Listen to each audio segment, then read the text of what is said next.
about this a lot because I'll come with my little story. I was overweight. I had a lot of issues. I'm diabetic for the last 10 years. I had hemoglobin A1C in January at 6.9. Doctor added me to one more medication from metformin to Januvia. There the thought came, why should I? I'm a pharmacist by profession and I should be knowing these things better than anybody. I talk to my patients, so why I'm not in control of my blood sugar? That's where all these thoughts come. I've been Googling, I've been doing things, and then finally I come and stumbled upon this thing, and I'm just, out of all these things, I just thought intermittent fasting, will that work for me? I'm diabetic, I will faint, I will that, I will this. All these doubts were with me. I started doing it. First week was really bad for me. I was like up and down going, all those things. Second week onwards it went fine. 12 hours, 13 hours, I could do around 20, 24 hours right now. So there isn't any issue right now. Why I wanted to tell you is, it is now 7th month. I went and checked my hemoglobin A1C. It's 6.4. What is it? Is like marker for diabetes. So the normal marker is 6.5. I'm at 6.4 in 7 months. So I've been diabetic from gestational from my second child for 10 years now. And now I could reverse that, or I could say that I'm maybe not diabetic or impaired glucose tolerance at this stage. So that made me provoke and thought like, why can't I use this as a platform to talk to my own community? Especially when we are dealing with a lot of people I talk to have issues with diabetes. Issues with the carb, we are born like that, our parents, our grandparents, everybody had the same issue.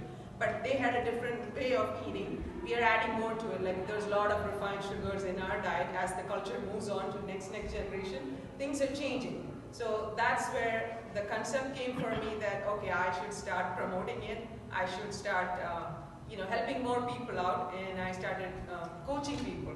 A couple of them I've started coaching. It is helping. People are like happy.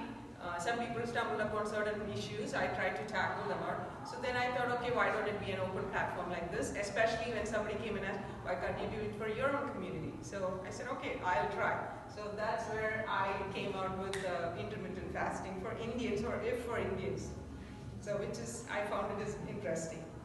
What is intermittent fasting? So what it is in a 24-hour period of time. I see people fast for different, like extended fasting, 16 to 8-hour fasting, 18 hours. So you choose a time where you are comfortable to fast. For me, I eat my dinner at 6 p.m. Then the next day by 12 o'clock I eat my fast. My fast is broken. So that is 16 hours or 18 hours. So in a 24-hour window, you fast, you don't eat anything. But there are things which you can drink. I'll come to it. That is what fasting is. You can do as much as comfortable as you are. I don't want anybody to jump into like tomorrow you're going to fast for 16 hours. No, there's a step-by-step approach so that you don't like stumble upon or block, which is you end up eating in between. Okay? So that's the second one. The third one which says is who recommends it. At this point, I've seen it's all over the internet, all over the YouTube, and there are two famous doctors which I've really followed is Dr. Jason Fung in Toronto. He's an endocrinologist. He's been extensively studying this topic. He has an IDM clinic in Toronto. He's been curing diabetes for people. You can look it up on the internet, Dr. Jason Fung. He talks extensively about how an insulin-dependent person can change his blood sugar values. Okay, that's one person. Next one is Dr. Eric Berg. He's actually a nutritionist in Harvard University. What he does is, he's been coaching, he's been helping people out, he's been an advocate he's a keto coach, he's doing a lot of things. There's a lot of videos and I follow him and I literally share his videos and I'm a supporter, I'm trying to become a coach like him. So that is the second person.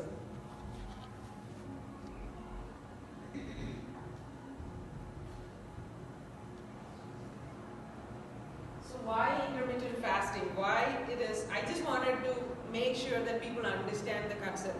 It's because why it is so important right now is we eat a more dominant carbohydrate. So our meal, I put it up I made some meal plans for it. So morning we eat idli, morning we eat appam, morning we put everything is carb based. Lunch we'll have chora, evening we'll have chapati. Where's the carb ratio is? So what I wanted to bring the concept of cutting the carbs to a 25% of your meal. That's what the ratio I wanted to in the intermittent fasting. Why? Because most of the time what happens to your liver is, it is storing that as a glycogen. That means your liver is like a sugar with the ball, like a ball full of sugar, whatever it is. Every time you eat the carbs, what it happens is like it's spilling into the urine, or it's like liver saying it's full, don't put it in. But we're okay, I want to feel better, I wanted to feel happy. What is bringing is feel happy. Okay, so the ball is overflowing, it's spilled in the urine. Some people are diabetic because there's hereditary, there's a lot of things. Some people are not. Maybe 10 years later they will be diabetic. But this concept will help people to understand that if you can reduce a little bit of carbs, slowly reduce it, you can achieve that. So that's what I just wanted to put the concept up there. There's three things which I really, when I was doing all these things, I want you guys to look at the slides. Sorry. Okay, so this I came across on Facebook. Somebody shared it with me. One is a 250-pound woman, and another one is a 120-pound woman. It's there. What is the difference? Is